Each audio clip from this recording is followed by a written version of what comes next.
Yosemite, Half Dome, Clounds Rest, and more. Part 3. This is Joanne Z. Clounds Rest. The next morning, Daly had a hard time getting up, in spite of my repeated calls. Daly, get up! Since he loved building campfires, I said, I'm being attacked by insects now. Please get up to build a fire. That worked. After breakfast, I felt a very strong urge to leave for Clounds Rest right away. But Daly was taking his time extinguishing the fire. I did not know why I was propelled to leave urgently and shouted at Daly not to dawdle. In a command and control manner, he was not happy.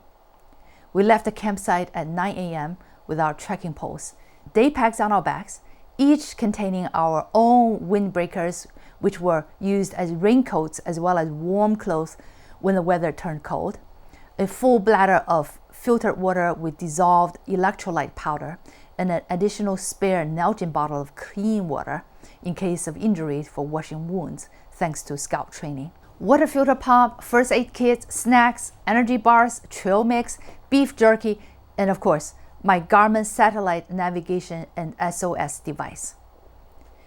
There were only 2 of us in the entire first 2.5 hours of climbing up the mountain trail. We videoed pretty bird songs, crossed babbling brooks, took pictures and videos of the awesome views of distant snow-capped mountains under blue sky and brilliant white clouds, and Half Dome's turtle face on top, viewed from the other side of the beak-shaped lip. Solitude, peace, power. It's so different from the noisy, contentious world we came from, I said to my son, and he agreed. As we kept climbing up the switchback trails and the elevation neared 9,000 feet above sea level, I noticed that my steps became more labored and slowed. Daly started to feel lightheaded, then headaches, difficulty breathing, even some level of delirium. Altitude sickness. We kept going slowly, taking breaks. The trail was now often covered with heaps of snow, and we could not see the trail and lost it a couple of times. My preloaded route maps on Garmin Mini 2 and Garmin Explorer app on my cell phone navigated our way back to the trail. Finally, we reached the summit at about 9,900 feet above sea level. The wall of life and death. I did not know that Clounds Rest is higher than Half Dome by an extra 1,100 feet. We looked down at the top of Half Dome from our side of the nature-made wall of granite. On the other side of the natural wall was a precipitous drop to the bottomless abyss below. One look down made me grab the rock wall closer with fear. On our side was life, evidenced by the fear and awe in our labored breathing and the smell of our sweat-soaked shirts. On the other side was death. The moment one's foot landed on the slanting slabs of rocks, it would lead you down into the deep valley below, matter-of-factly. Again, we felt like being in the clouds, cheek to cheek with a vast, majestic sky.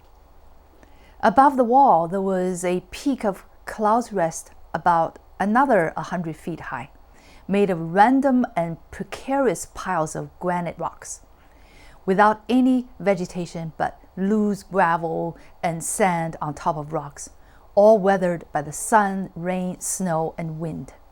The rocks were not made for easy ascent. With one slip, you would roll down the steep granite slabs down to your guaranteed death, thousands of feet below. Among the hikers who arrived there with us, a single man, a young couple, and 2 other men, no one had any desire to even think about climbing to the top of that rocky summit. One look at it was enough.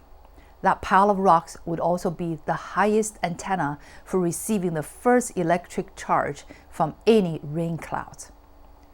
Then we saw a vast patch of gray rain clouds fast moving towards us. Let's get out now, I said after we had taken our last photos and videos. Never climb Clounds Rest in a thunderstorm, people say, because it would be the perfect spot to be struck by lightning. Thunderstorm. We hurried with caution to get off the huge boulders and were debating if we should continue the loop or take the same route back to camp. I wanted to go on the loop, but it would take about 4 miles longer than reversing course. Daly urged me to take the same route back to camp, which would be faster. For reasons I did not know, I found myself following a young man who was returning on the same trail. About 5 minutes later, we felt raindrops on our bodies. We put on our windbreakers, rain jackets, and speedily retreated on the trail back. About half an hour later, we heard thunder. The same beautiful and striking scenery that we had taken photos and videos of in the morning now were covered with gray clouds and not photogenic. About 2 hours later, around 3:30 p.m., the very moment we hurried back to our campsite, the rain started to come down. Daly and I sat on our bear canisters, protected under the canopy of a pine tree, ate some freeze-dried bananas and berries I had bought from Trader Joe's. After covering our big backpacks with rain covers and plastic bags, we crawled inside our respective tents.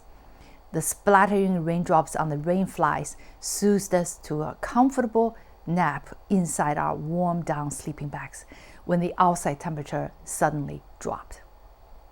Had we left the camp in the morning 10 minutes late, we would not have been able to reach the summit of Clounds Rest. Had we not followed the solo hiker, we would have ended up coming down the mountain in the rain, thunder, lightning, and most likely soaking wet and cold.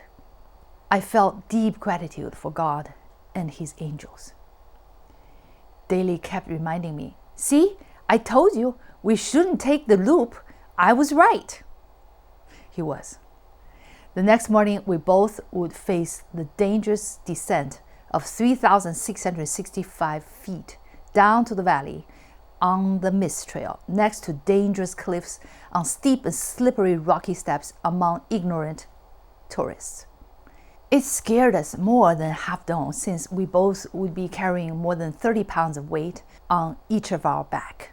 We wanted to prevent any slip and fall at all costs, but that exactly happened to Daly.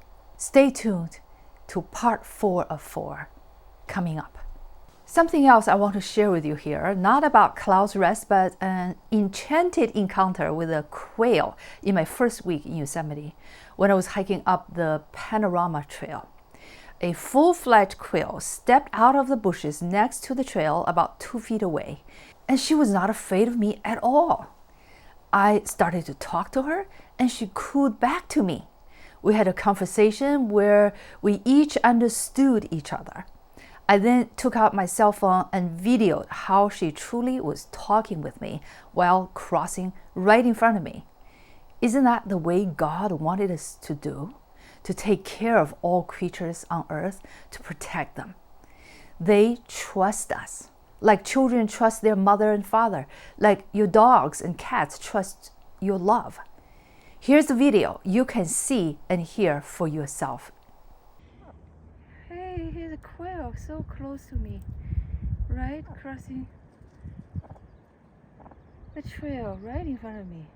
I've been talking to her, I think. But she's walking it's like 2 feet away from me, and she wouldn't go anywhere. And she's walking towards me. Wow. Maybe I've been talking to the quail all this time. Hey, quail. Yeah, you're awesome. You're absolutely awesome. Goodbye.